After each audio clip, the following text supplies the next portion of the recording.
12년도부터 22년도 사이에 심근경색의 빈도수가 50%가 늘었다고 합니다. 그 이유가 뭔가요, 교수님? 혈관들이 다 나빠지고 있는 거죠. 고춧가루 뿌리듯이 아프다, 고춧가루 쥐어 짜듯이 아프다, 턱이 아픈 경우도 있거든요. 목이나 턱이 아픈 경우. 이 7가지 중에 한 가지 이상이 있다면 그냥 흉통이 아닐 수 있겠구나. 안녕하십니까, 약들약의 고약사입니다. 화이팅 먼저 외치고 시작하겠습니다. 하나, 둘, 셋. 화이팅! 자, 오늘은 되게 귀한 분을 모셨어요. 아마 많이 보셨을 것 같은데요. 우리 응급의학과 최석재 교수님을 모셨는데 겨울 때 많이 발생할 수 있는 위급한, 응급한 신호들, 정말 응급실로 빨리 가야 될 그 상황들에 대해서 많이 말씀해 주실 것 같습니다. 교수님, 짧지만 소개 한 번만 부탁드려도 될까요? 네. 안녕하세요, 시청자 여러분. 오늘 약들약 채널에 이렇게 참여하게 돼서 영광입니다. 저는 응급의학과 전문의 최석재고요. 현재 여의도 성모병원 진료교수로 근무하고 있습니다. 반갑습니다. 네, 반갑습니다. 감사합니다. 항상 매체로 보면 겨울철에 뭐 심뇌혈관 질환이 위험하다 더 그런 얘기를 하는데 그게 사실인가요, 교수님? 그렇죠. 날이 추워지면 확실히 심뇌혈관은 충격을 받는 것 같아요. 예.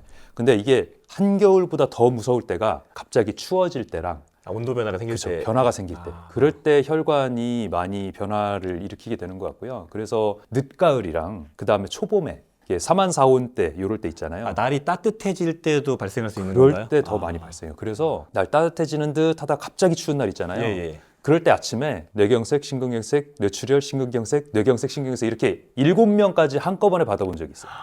연속으로 쭉쭉쭉쭉쭉. 거기서 2명은 CPR 중이었고.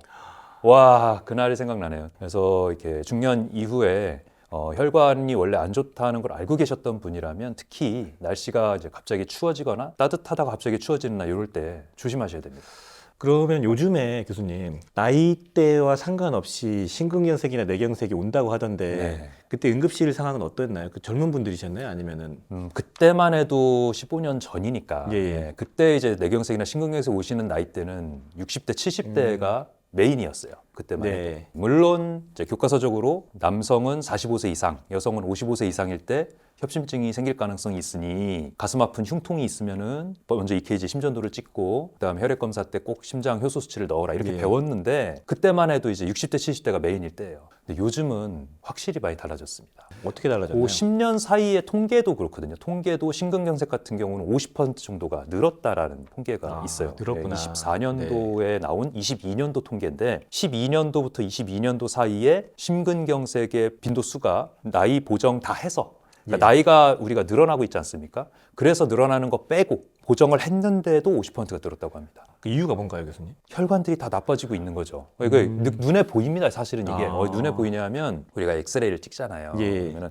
가슴 엑스레이에 이렇게 대동맥 궁에 하얗게 석회화가 보이는 경우도 있고 50대 정도, 60대 정도 초반인데도 이 대동맥 궁이 하얗게 석회화가 있는 경우가 너무너무 많아졌어요. 근데 대동맥 궁이 하얗다는 거는 다른 미세한 혈관들은 뭐 막힌 데들도 엄청 많다는 얘기고 이런 심혈관 같은 경우도 대혈관 중에서는 좀 작은 편이기 때문에 그런 데가 먼저 석회화가 낀단 말이죠.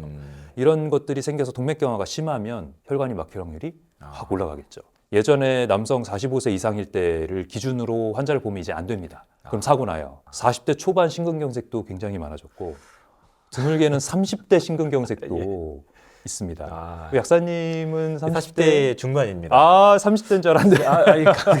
감사합니다. 이렇게 어리게 봤거든요. 되게 네. 저도 위험한 나이여가지고요. 그래요. 그렇다면은 그러면 뭐. 교수님 그 뇌경색이나 심근경색의 그 전형적인 그 패턴들 응급실로 빨리 가야 될 그 증상이 어떤 게 있을까요? 일단 요거를 정말 많이 알려드려야 되는 게 예. 가슴 아픈데도 그냥 참고 계신 분들이 의외로 굉장히 많습니다. 그냥 아프다가 마니까 예. 별거 아닐 거야 이러고 몇 번 넘기다가 사고 나는 거거든요. 그래서 가슴이 이제 여러 가지 양상이 있긴 한데 일단은 고춧가루 뿌리듯이 아프다, 쥐어 짜듯이 아프다 이런 양상일 때 조심을 해야 되고요. 여러 가지 표현들을 하시는데 요새 많으신 분들은 더 다양한 표현이 있는데 굉장히 이제 비전형적인 증상들도 있기 때문에 근데 이제 전형적인 거 먼저 말씀을 드려야 돼요.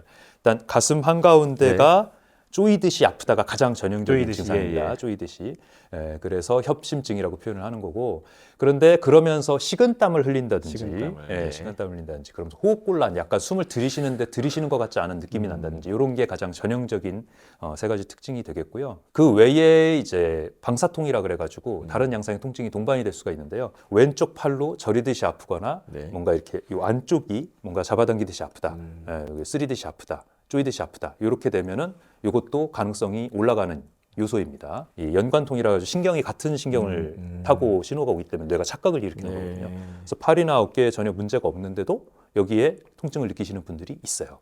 심지어는 어깨가 아파서 정형외과를 갔다가 그것 때문에 오시기도 하고 이상하다, 정형외과적으로 이상 없는데 입원하려고 심전도 찍었는데 심전도가 이상해요 해가지고 오시는 경우도 드물게 있고요. 턱이 아픈 경우도 있거든요. 목이나 턱이 아픈 경우도. 이거야말로 정말 비전형적인 그렇죠. 통증이네요. 너무 비전형적이니까 치과를 가셨다가 치과에서 이에 이상이 없는데요 하고 응급실로 내렸다가 심근경색을 진단하는 경우도 드물게 있습니다. 그래서 엄청 다양한 증상들이 있기 때문에 흉통이 있는 분이 고혈압, 당뇨, 고지혈증 이런 게 있거나 담배나 술을 자주 즐겨 하시거나 비만이 있거나 아니면 가족 중에 심근경색을 있었던 분이나 아니면은 심근경색 아니더라도 예전에는 심근경색 진단받지 못하고 급사하시는 분들이 많았거든요.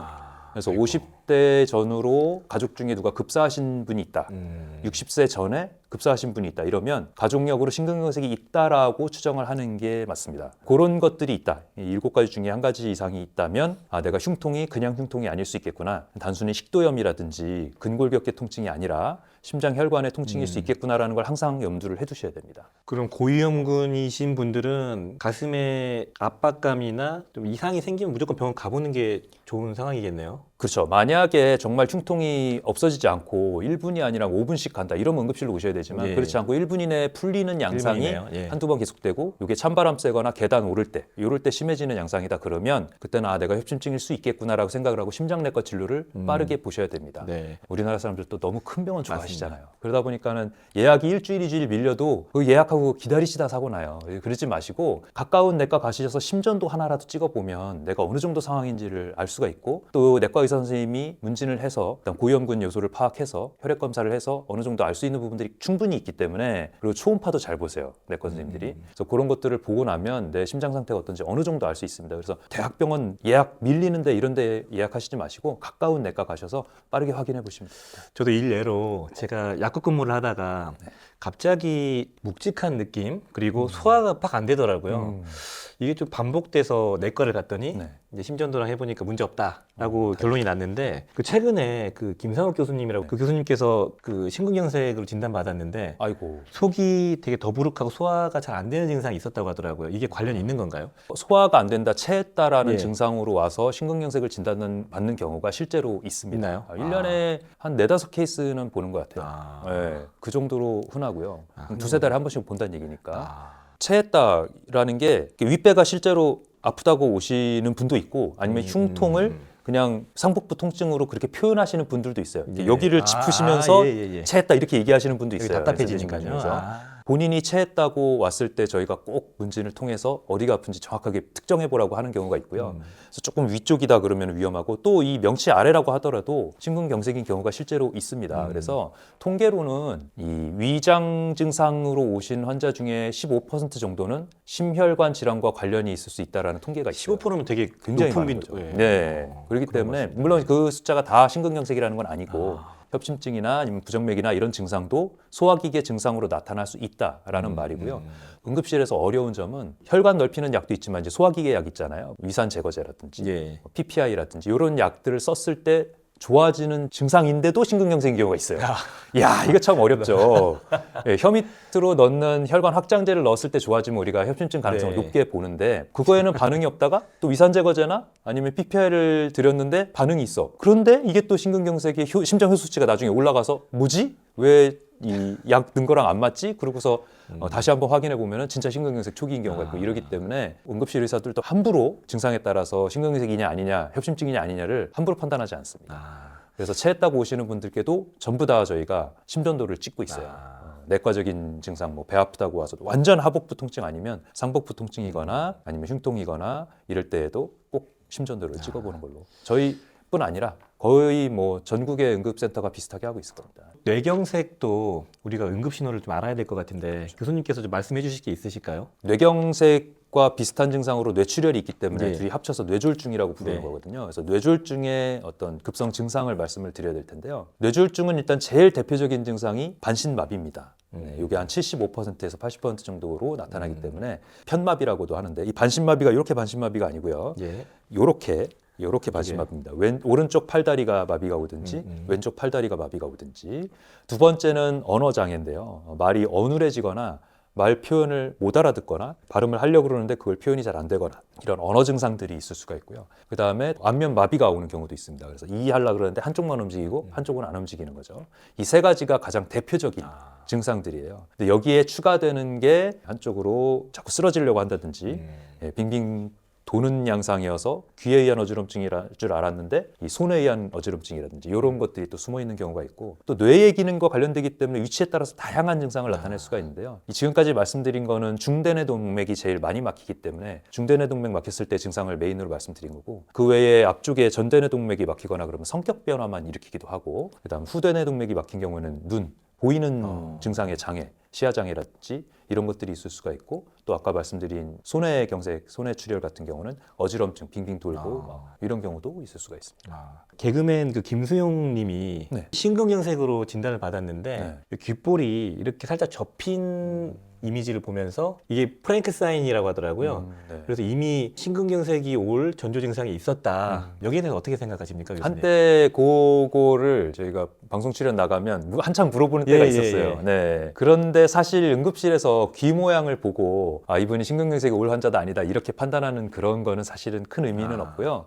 통계도 제가 찾아봤습니다. 양성 예측률, 음성 예측률이 60 정도밖에 안 돼요. 55에서 60 정도. 그러니까는 있으면 있을 수도 있대요. 심근경색이 가능성이 올라갈 수도 있지만 아닐 수도 있다. 뭐 그런 정도. 70, 80, 90, 100까지 가야 의미가 더 뚜렷한 거고 50에 가까울수록 의미가 없는 건데 55, 60 정도면 사실은 임상적 의미가 거의 없는 거거든요. 귓볼이 접히는 거는 그 정도로 임상적 의의까지 할 정도는 아니었다라는 게 통계로 나와 있어서 귀가 접혀 있으면 이게 혈행이 안 좋으니까 접혀서 안 좋으니까 심장까지 안 좋을 거야라고 연결하기에는 조금 너무 멀다.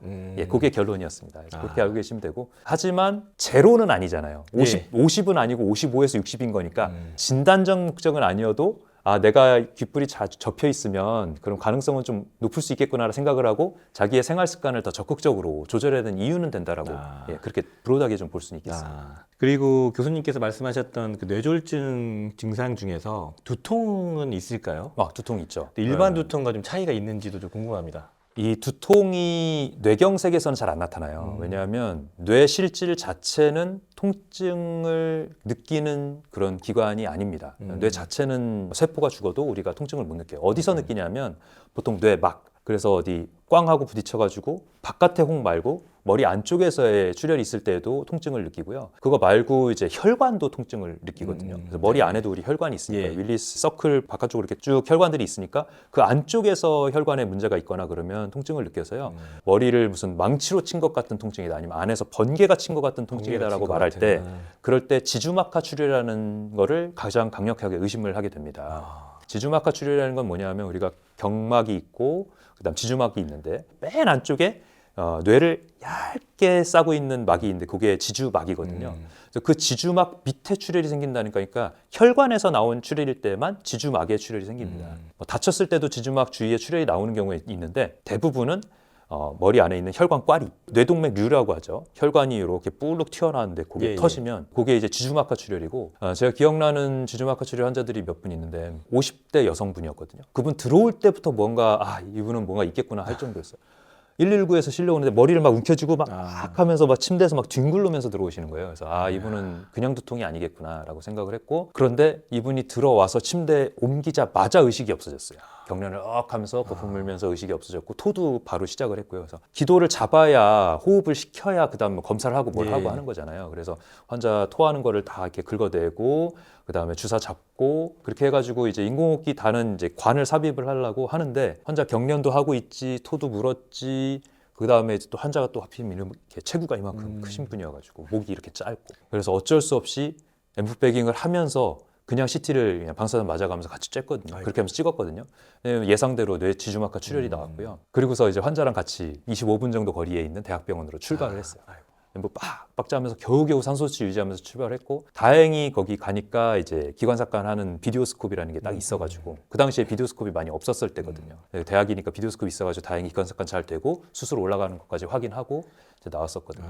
그래서 그 환자가 제일 많이 기억이 나고 또 20대 20대 젊은 여성이 예. 지주막하 출혈이 생긴 적이 있어요. 이게 참 안타까운 일인데 여성분들 뭐 생리통 관련돼서 생리전 증후군이라든지 뭐 이런 두통이 있는 예. 것들이 많잖아요. 그리고 사실 두통하면 우리나라 사람 통계로 보면 80%가 1년에 한 번 정도는 두통을 겪는다라고 되어 있어요. 그러니까 네. 누구나 겪는 게 두통인 건데 그런데 젊은 여성에서 두통이 있다고 머리 혈관 꽈리가 있을 거라고 생각하기가 쉽지가 않겠죠. 어렵죠. 네. 네. 그런데 그런 일이 벌어진 겁니다. 그래서 그냥 머리가 조금 깨질 듯이 아파가지고 진통제 먹었는데도 평소 같지 않게 안 나와가지고 왔어요 하고 응급실로 오셨는데 의식도 멀쩡하게 왔어요. 그래서 젊은 여성인데 뭐가 있겠어 그러고 그래도 한번 오셨으니까 CT 찍어봅시다. 얼마나 힘드시면 오셨겠습니까? 그러고서 진통제 드리고 CT 찍었는데 환자분 지금 지주막하 출혈이 지금 급합니다. 빨리 수술 들어가셔야 됩니다. 보호자분 안 계시니까 보호자분 빨리 불러야 됩니다. 그러고서 보호자분 연락처를 제가 핸드폰 받아가지고 전화를 하고 있는데 뒤에서 선생님! 교수님! 뭐 이러는 거예요. 의식이 일어나 보다. 뭐지? 그러고 딱 뒤에 봤는데 금방 전화번호 주신 이분이 환자분이 거품 물고 이렇게 경련해서 쓰러지고 아이고야. 보호자분 통합 바로 돼가지고 일단 빨리 오시라고 보호자분 환자분 지금 수술 들어가야 될 상황이라고 그러고서 막 준비 막 정신없이 했고 그랬던 기억이 나는데요. 두통도 함부로 보면 안 되는 뇌졸중의 증상 중에 하나입니다. 이 지주막하 출혈이라는 게 있기 때문에 아무리 뭐 젊은 분이고 뭐 그렇다고 하더라도 진통제에 반응이 없는 두통이 자주 반복되시는 분이라면 머리 혈관 CT, 조영제 CT가 있거든요. 그걸 찍어보든지 MRI, MRA라는 검사를 한번 찍어보든지 혈관에 대해서는 한 번은 확인해 보셔라라는 말씀을 드리고 싶습니다. 어지럼증도 관련이 있을까요, 교수님? 그럼요. 어지럼증도 관련이 근데 있죠. 여성분들이 상담을 해보면 네. 그냥 내가 저혈압이라 그래요. 밥을 안 먹었어요. 다이어트를 많이 했어요. 빈혈이 좀 있어요. 이렇게 얘기를 하시는데 뇌질환이 생겼을 때 발생하는 어지럼증과 빈혈이나 저혈압과 좀 차이 있을 만한 증상들이 있을까요? 어지럼증으로서요? 네, 아무래도 조금 있죠. 지금 말씀하신 것처럼 이제 젊은 여성분들이 이제 상담차 오셔가지고 예. 대부분은 빈혈 수치를 재보지 않으신 분이라면 네. 기립성 저혈압을 빈혈이라고 표현하시는 경우가 있거든요. 사람은 사실 네 발로 달리는 동물이 아니지 않습니까? 서서 살기 때문에 머리로 혈액이 잘 가줘야 되는데 이게 앉아있거나 한참 누워있다가 갑자기 확 일어나면 머리로 가는 혈류가 고정이 좀 안 되겠죠. 심장이 갑자기 확 짜줘야 되니까. 그렇기 때문에 일시적으로 핑하는 어지럼증이 있는 것까지는 정상으로 봅니다. 근데 거기서 완전히 정신을 잃을 정도로 혈압이 떨어지는 경우는 그때는 이제 한 번은 검사를 해보는 걸로 되어 있는데요.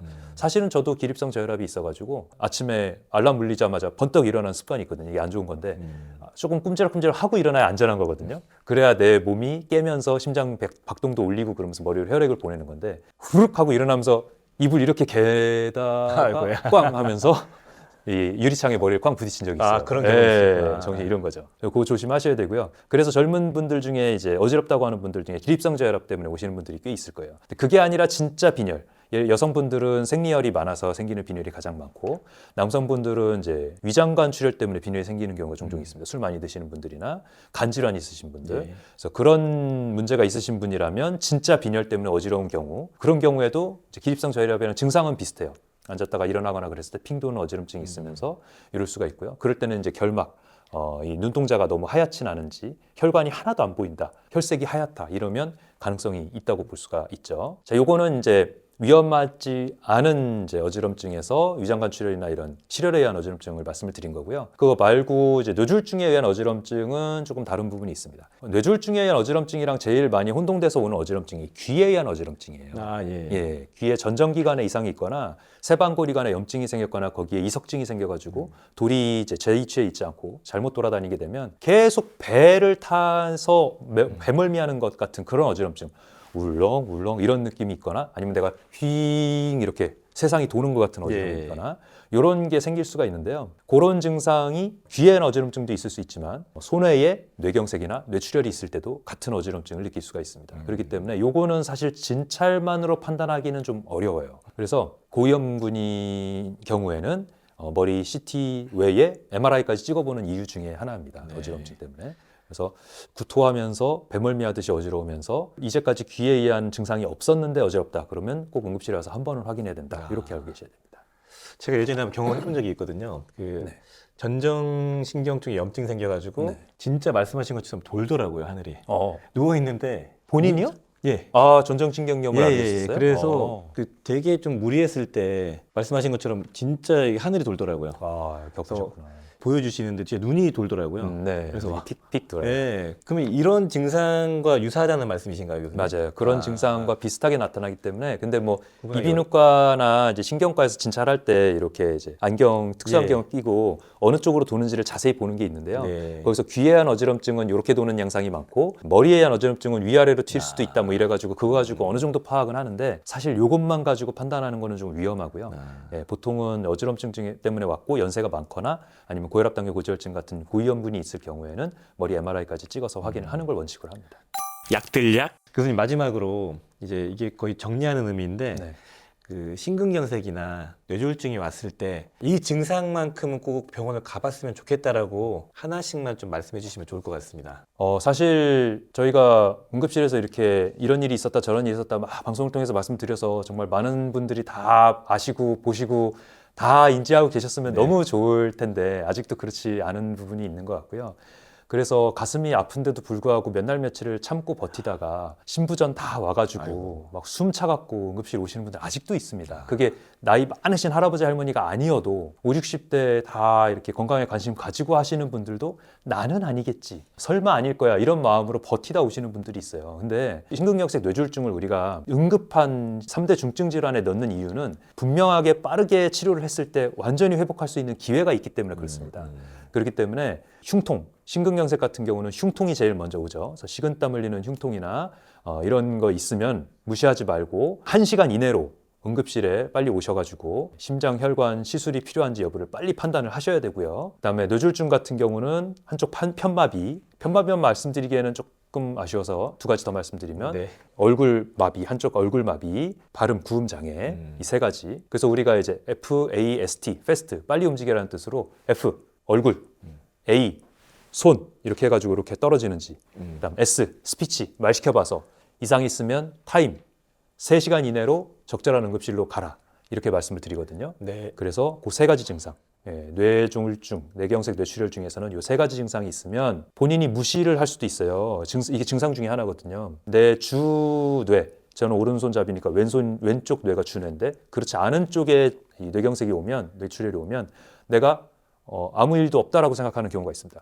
남이 봤을 때는 얼굴이 이렇게 일그러져 있는데 나 이상 없어 이렇게 하는 경우가 있거든요. 네글렉트라고 하는데 그런 증상도 있을 수 있기 때문에 본인이 아니라고 하더라도 빨리 119 신고해서 확인을 하셔야 된다. 그래서 골든타임이 흉통이 심근경색 같은 경우는 1시간, 반신마비나 이런 뇌졸중 증상인 경우에는 3시간 이내에 적절한 응급실에 오셔서 검사를 하셔야 빨리 시술해서 뚫어주고 한쪽 편마비를 완전히 되돌 수 있는 기회는 그 3시간에서 6시간 사이밖에 없기 때문에 꼭 알고 계시고 내 가족이나 내 친구가 그런 증상이 있으면 빠르게 119 신고해서 적절한 응급실로 오셔야 된다. 이 말씀을 강조를 드리고 싶습니다.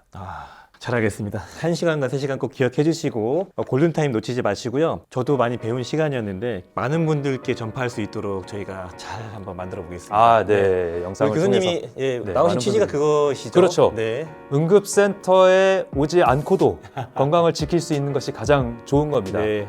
저희 응급센터 텅텅 비어가지고 환자 아무도 없어도 되니까요. 자신의 건강 자신이 지킨다고 생각하시고 오늘은 식생활 습관 개선까지는 말씀 못 드렸지만 초가공 식품 같은 거 제외하시고 채식 중심으로 식사하시고 밥은 할 수 있으면 현미밥으로 드시고 과일 드시더라도 주먹만큼 먹되 껍질까지 잘 씻어서 껍질까지 드시고 그다음 운동량 충분히 챙기시고 마음 수련해가지고 마음 관리 항상 스트레스 내려놓고 지내시고 요거 지켜주셔야 심혈관 내혈관 질환에서 멀어지시는 거고요. 응급센터에서 멀어지시는 길입니다. 너무 좋은 말씀 감사드립니다. 네. 우리 가독자님들도 관리하시면서 응급실 갈 일이 없기를 기대하고 그렇게 바라겠습니다. 오늘 너무 감사드리고요. 오늘 영상 이대로 마무리하겠습니다. 오늘 영상이 도움이 되셨다면 좋아요, 구독 부탁드립니다. 감사합니다. 감사합니다. 빠이요.